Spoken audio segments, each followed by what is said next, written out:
Jaipur Ajmer highway पर शुक्रवार सुबह एक हादसा होता है। हादसा दिल को दहला देने वाला था। हाईवे पर एक ट्रक ने सीएनजी से भरे ट्रक को टक्कर मार दी।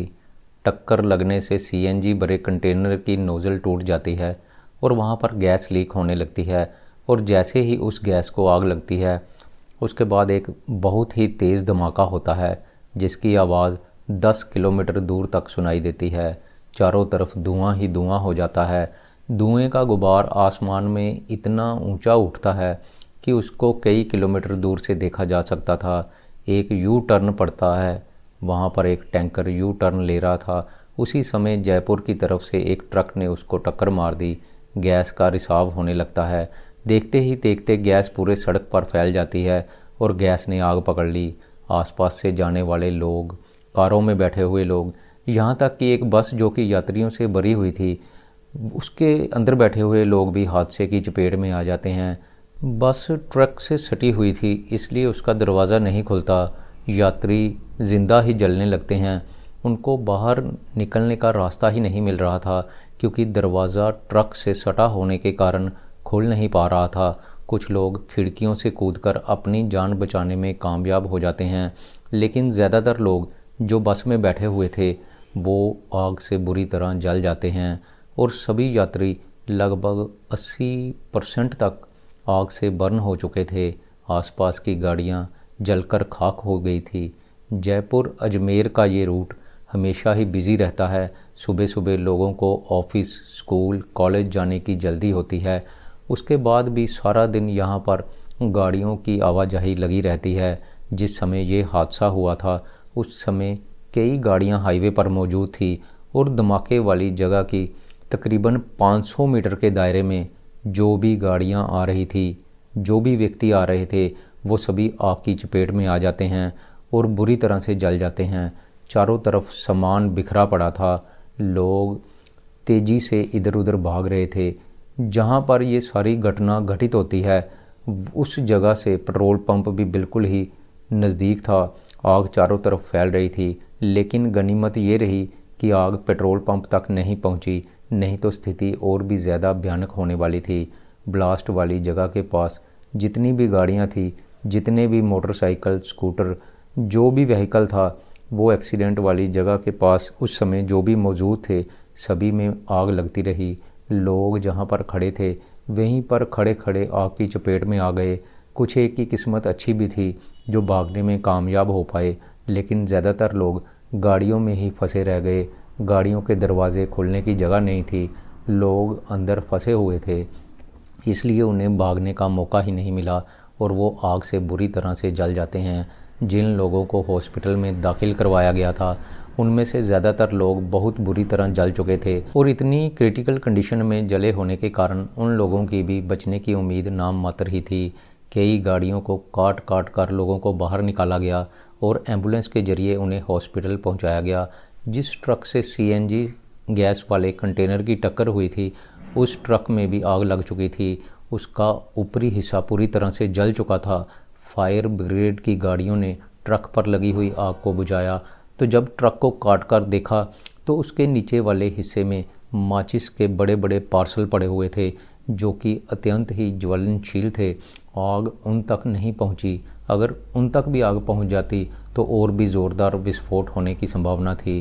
केमिकल से भरे हुए कई कंटेनर भी एक्सीडेंट वाली जगह के पास ही मौजूद थे। आग उन तक भी नहीं पहुंची थी।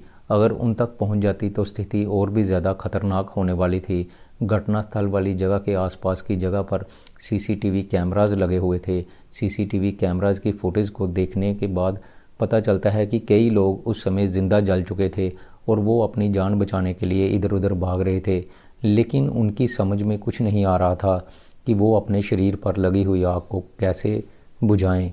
कई लोगों की दर्दनाक कहानी इस हादसे के बाद निकलकर सामने आई है। उनमें से एक है कन्हैया मीना। कन्हैया मीना की पत्नी अनीता जॉब करती थी। सुबह वो नौकरी पर जाने के लिए हंसते हंसते घर से निकलती है। घर वालों ने सोचा भी नहीं था कि ये दिन उसकी ज़िंदगी का आखिरी दिन होगा। कन्हैया को तो पता ही नहीं था कि इतनी बड़ी दुर्घटना हो चुकी है। कन्हैया घर पर मोबाइल चला रहे थे। फेसबुक पर एक वीडियो अचानक से उनके सामने आती है। वीडियो में ब्लास्ट के बारे में बताया गया था।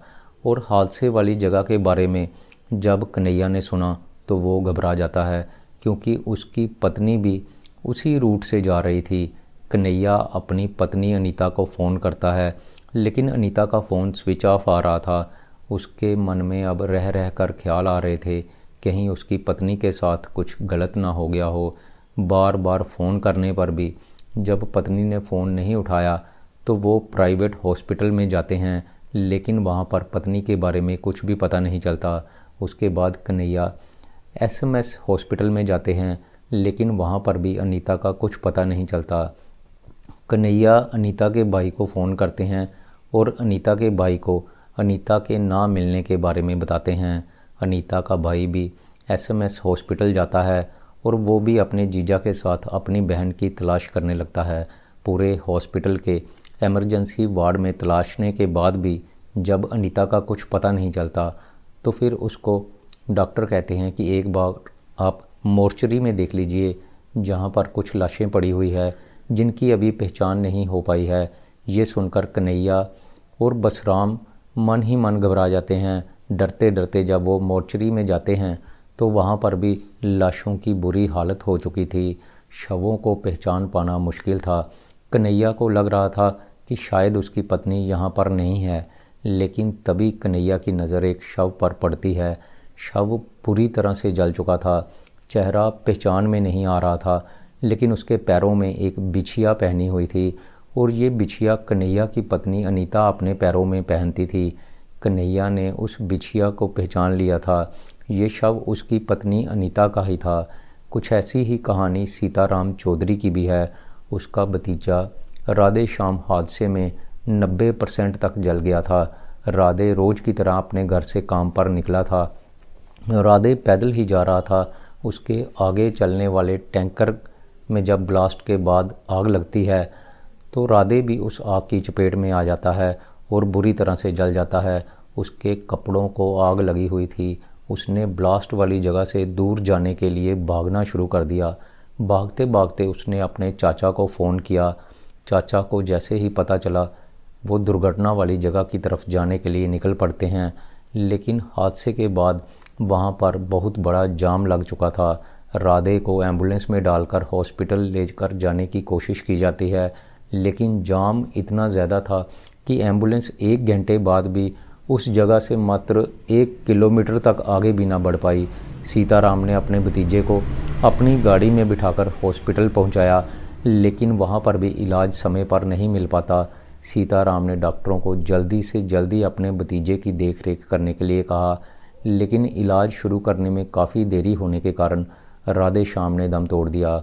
और सबसे बड़ी हैरानी की बात तो ये थी कि जिस समय राधे श्याम के कपड़ों में आग लगी हुई थी और राधे श्याम जली हुई अवस्था में भाग रहा था, वो चिल्ला चिल्ला कर लोगों से मदद की गुहार लगा रहा था और लोगों को कह रहा था कि मुझे अपनी गाड़ी में बिठाकर हॉस्पिटल ले जाओ, जितना भी किराया होगा मुझसे ले लेना। लेकिन किसी ने भी उसको अपनी गाड़ी में बिठाया नहीं। एक तरफ राधे श्याम दम तोड़ता रहा तो दूसरी तरफ इंसानियत दम तोड़ती रही। लोग राधे श्याम की चीखें सुनकर अपनी गाड़ियों के शीशे बंद कर रहे थे। किसी ने भी उसको अपनी गाड़ी में बिठाकर हॉस्पिटल लेकर जाने की हिम्मत नहीं जुटाई। अगर राधे श्याम को समय रहते ही हॉस्पिटल पहुंचा दिया जाता तो हो सकता है कि उसकी जान बच जाती। दोस्तों, कुछ ऐसी ही कहानी फौजी राम की थी। उसका भांजा कपिल कुमार बिजनेस के सिलसिले में उदयपुर गया हुआ था। वापसी में वो बस में आ रहा था और वो बस आग की चपेट में आ जाती है। कपिल बुरी तरह से जल चुका था। उसको एसएमएस हॉस्पिटल में भर्ती कराया गया। कपिल की माँ, बाप और बहन जब हॉस्पिटल पहुंचते हैं, उनको काफ़ी देर हॉस्पिटल में बिठाकर रखा गया, लेकिन कपिल से मिलने नहीं दिया गया। कुछ लोग ऐसे भी थे जिन्होंने स्थिति को भांप लिया और वो बचने में कामयाब हो गए। रमेश शर्मा रोज़ की तरह अपनी पत्नी मीरा के साथ काम पर जाने के लिए निकले थे। अभी वो बाइक पर कुछ दूरी पर गए ही थे कि उनकी पत्नी ने कहा कि गैस की बहुत तीव्र बदबू आ रही है, इस रास्ते मत चलो, मुझे खतरा लग रहा है। और उन्होंने उसी समय बाइक को वापस मोड़ लिया। जैसे ही वो वापस जाने लगे, थोड़ी दूरी पर जाने के बाद ही एक बहुत ज़ोरदार धमाका हुआ, जिसमें कि दोनों पति पत्नी जो हैं वो बुरी तरह झुलस गए। रमेश ने हेलमेट पहना हुआ था। आग इतनी बुरी तरह से फैली कि उसके हेलमेट का प्लास्टिक भी पिघल गया और उसके अंदर जो थर्माकोल लगा होता है वो भी पिघल चुका था और उनके सर में चपक गया था। लेकिन गनीमत ये रही कि समय रहते ही वापस मुड़ने के कारण उन दोनों की जान बच जाती है, लेकिन उनका शरीर जो है वो 40% तक बर्न हो चुका था। तकरीबन 12 लोग तो उसी समय मौके पर ही मर चुके थे। उसके बाद जिन लोगों को भी हॉस्पिटल में दाखिल करवाया गया था वो भी बहुत ही बुरी कंडीशन में थे और लगातार मरने वालों की संख्या बढ़ती जा रही थी। लोगों के रिश्तेदारों को जैसे ही दुर्घटना के बारे में पता चलता है वो लोग हॉस्पिटल की तरफ भागते हैं और अपने परिवारजनों के ना मिलने के कारण वो बेचैनी से कभी किसी रूम में तो कभी किसी रूम में अपने परिवार वालों को ढूंढने की कोशिश कर रहे थे, लेकिन उनको मरीजों से मिलने नहीं दिया जा रहा था। डॉक्टर कह रहे थे कि मरीजों में इन्फेक्शन होने का डर है, लेकिन वो लोग जिनके अपने घर वाले मिसिंग थे वो डॉक्टरों को हाथ जोड़ रहे थे, एक बार तो उनको अपने परिवार वालों को देख लेने दो। लेकिन हॉस्पिटल का दृश्य बहुत ही मार्मिक बना हुआ था। थोड़ी थोड़ी देर बाद आईसीयू से लोगों की लाशें निकल रही थी जिनको कफन में लपेटा हुआ था। रोने की आवाज़ें आ रही थी। पूरे हॉस्पिटल में चारों तरफ से इतना भयानक मंजर था कि देखकर दिल सिहर उठता था। इतना भयानक मंजर देखकर हर किसी का मन घबरा रहा था। मरने वालों की संख्या का सही अंदाज़ा जो है अभी लगाया नहीं जा सकता, क्योंकि दिन ब दिन ये संख्या बढ़ती ही जा रही है। दोस्तों, मैं यहाँ पर यही कहना चाहूँगा कि ज्वलनशील चीज़ों को जैसे कि एलपीजी, सीएनजी या इस तरह की कोई और ज्वलनशील चीज़ों को जिनको एक जगह से दूसरी जगह पर ट्रांसपोर्ट किया जाना होता है, इनको बड़ी ही सावधानी से एक जगह से दूसरी जगह ट्रांसपोर्ट किया जाना चाहिए। बल्कि इनको एक जगह से दूसरी जगह लेकर जाते समय इस तरह की एडजस्टमेंट की जानी चाहिए कि उस समय रोड खाली हो, रोड पर लोगों की आवाजाही ना हो। तो इन ज्वलनशील पदार्थों की ट्रांसपोर्टेशन किसी निजी कंपनी को देनी चाहिए जो कि पूरी जिम्मेदारी से ऐसे पदार्थों को एक शहर से दूसरे शहर भेजने की व्यवस्था कर सकें। दूसरा, ये जो यू टर्न होते हैं ये हर जगह बड़े ही ख़तरनाक होते हैं। जहाँ पर भी गाड़ियाँ यू टर्न वाले मोड़ पर मुड़ती हैं वहाँ पर दूसरी तरफ से आने वाली गाड़ी को पता ही नहीं चल पाता कि वो जिस रोड पर जा रहा है अचानक से उस रोड पर उसके सामने कोई दूसरी गाड़ी भी आ सकती है और इसी कन्फ्यूज़न में अक्सर यू टर्न वाले मोड़ों पर टक्कर हो जाया करती है।